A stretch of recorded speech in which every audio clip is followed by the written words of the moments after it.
Welcome to Crown Narratives, where African stories meet the future.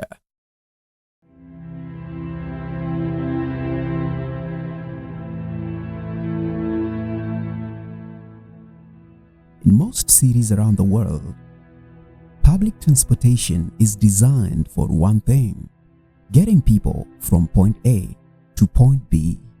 But here in Nairobi, transportation became something else entirely, something louder, bolder, something alive. Because in this city, Matatus don't just move people, they move culture. It's early morning in Nairobi.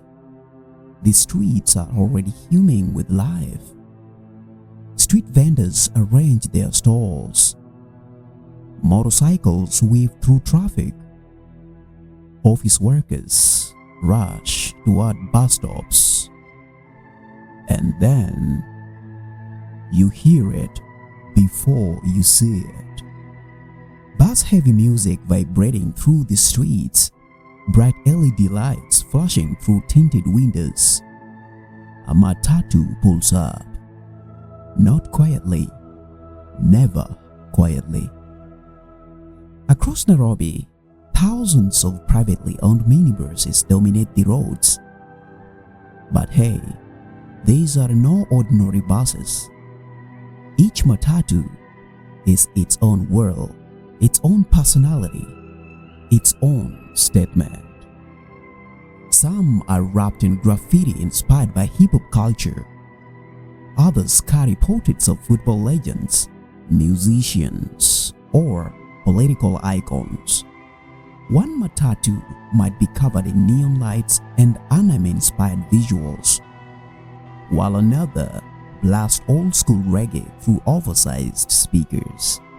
No two are exactly alike, and that's the point here, because Matatus are not built to blend in.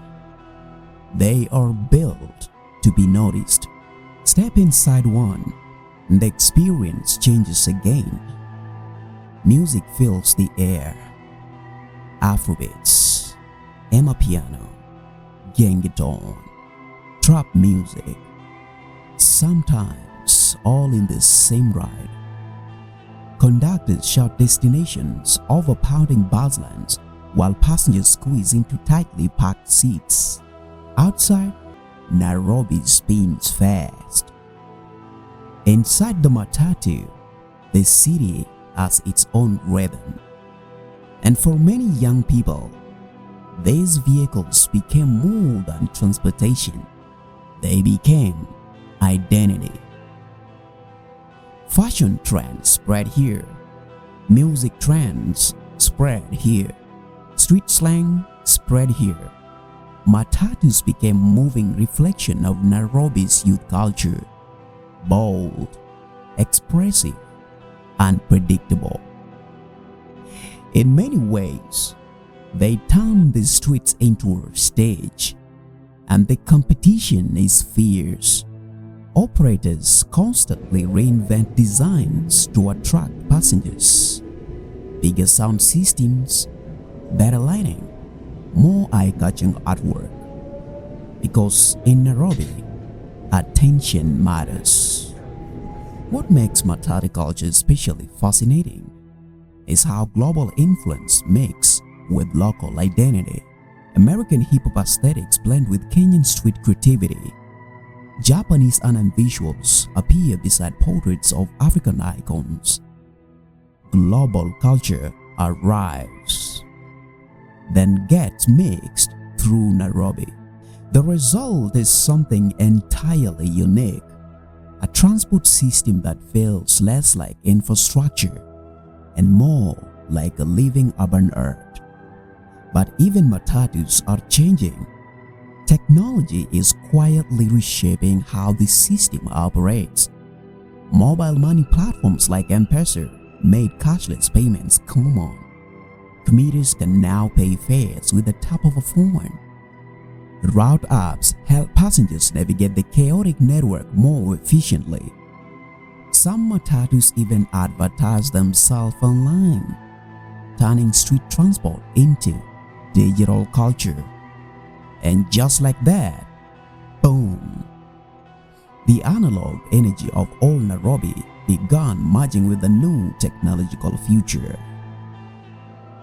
Of course, Matatu culture is not without controversy, traffic congestion, noise, aggressive driving. For years, authorities have tried to regulate the industry, but despite the criticism, the Matatu remains deeply woven into Nairobi's identity, because beneath the chaos, there is creativity. Beneath the noise, there is expression. And beneath the flashing lights and painted exteriors, there is a story about a city constantly reinventing itself. As the sun begins to set over Nairobi, the roads remain alive as day.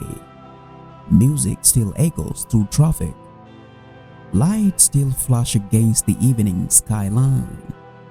And somewhere in the middle of it all, another Matatu speeds past.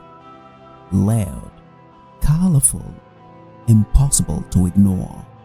A reminder that in Nairobi, movement is just never movement. It is art. It is energy. It is identity. Because Matatus don't just carry people through the city. They carry the spirit of the city itself.